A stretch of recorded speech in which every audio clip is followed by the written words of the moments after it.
So hi మామందరికీ నమస్తే. మరొక కొత్త వీడియోతో ముందుకొచ్చేసినట్టే ఇవాళ వీడియో అంటే ఏంటి ఫ్లవర్ ఆన్ ఫ్రై చూపిస్తున్నాడు అనుకుంటున్నారా? మీరైతే చూసుకోవచ్చు. మనమైతే దీన్నైతే గ్రూమింగ్ ఛాలెంజ్ అని చెప్పేసి పెడదాం అనుకున్నాం కదా! అదేనమాట. తెచ్చినప్పుడైతే మనకైతే ఇదైతే ఈ విధంగా అయితే ఉండేదనమాట. స్మాల్ బేబీ అనమాట. 1 ఇంచ్ కూడా అయితే ప్రాపర్‌గా అయితే లేదు ఇదైతే. మనమైతే ఇదైతే పెంచి 1 ఇంచ్ అయితే అవ్విందనమాట.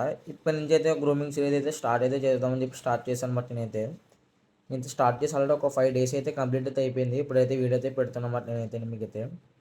ఇప్పుడైతే చూసుకోవచ్చు దీనైతే ఏ విధంగా ఉందో. ఇదైతే కన్ఫర్మ్ మెయిల్ అని చెప్పి నేను అనుకుంటున్నాను. మీరు కూడా మెయిల్ అవ్వాలని చెప్పేసి కోరుకోండి. చూసుకోవచ్చు మనోడైతే ఏ విధంగా అయితే ఉన్నాడో ఏంటనేది. ఇదైతే ఇప్పటిదాకా అయితే అవుట్‌డోర్‌లో అయితే ఉందనమాట. అదే నేను ఫ్లోరల్ ట్యాంక్ సెట్ చేసా కదా! అక్కడైతే ఉంది. ఇప్పుడైతే ఇండోర్‌లోకైతే తెచ్చుకొని అయితే ఒక లైట్ అనేది కూడా దీనికైతే సెట్ చేసుకోవడం అయితే జరిగిందనమాట. చూసుకోవచ్చు మీరైతే.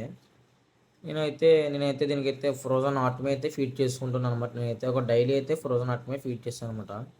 నేనైతే ఒక డేలో అయితే ఒక 3 టైమ్స్ అయితే దీనికైతే ఫీడ్ చేసుకోవడం అయితే జరుగుతుందనమాట. మీరు దాని స్టమక్ అయితే చూసుకోవచ్చు. దానికైతే ఎంత బల్జీగా ఉందో అయినా సరే ఫుడ్ వేయడం అయితే జరుగుతుంది. నేనైతే ఇండోర్‌లో పెట్టిన డే 1, డే 2, డే 3 కూడా బానే ఉందనమాట. ఇది హంప్ ఒకటే ఏం లేదనమాట. డే 4 అండ్ డే 5లో మనకైతే రిజల్ట్ అయితే కనిపిస్తుందనమాట. మీరైతే చూసుకోవచ్చు. దానికైతే హెడ్ అయితే ఏ విధంగా అయితే లైట్‌గా పంప్ అయితే అయిందనమాట. పెట్టిన లైట్ అయితే పోవడం అయితే జరిగిందనమాట. దాని గురించి అయితే మన సోలార్ బూస్టర్ అయితే వీడియో గురించి అయితే నార్మల్‌గా అయితే పెట్టాను. దాని కలరేషన్ చూడొచ్చు ఏ విధంగా అయితే కనిపిస్తుందో సోలార్ బూస్టర్ లైట్లు అనేది. దీంట్లో అయితే ఒక కొత్త లైట్ అయితే మనమైతే సెట్ చేసాం తొందరలో అయితే. చూసుకోవచ్చు మనకు సోలార్ బూస్టర్ లైట్ అయితే చూపిస్తున్నాను నేనైతే. నేనైతే ఒక ఆఫ్టర్ 5 డేస్ తర్వాత దీని అప్డేట్ అయితే ఇద్దామని చెప్పేసి అనుకుంటున్నాను. మీరేమంటారో ఒకసారి కామెంట్ అయితే చేయండి.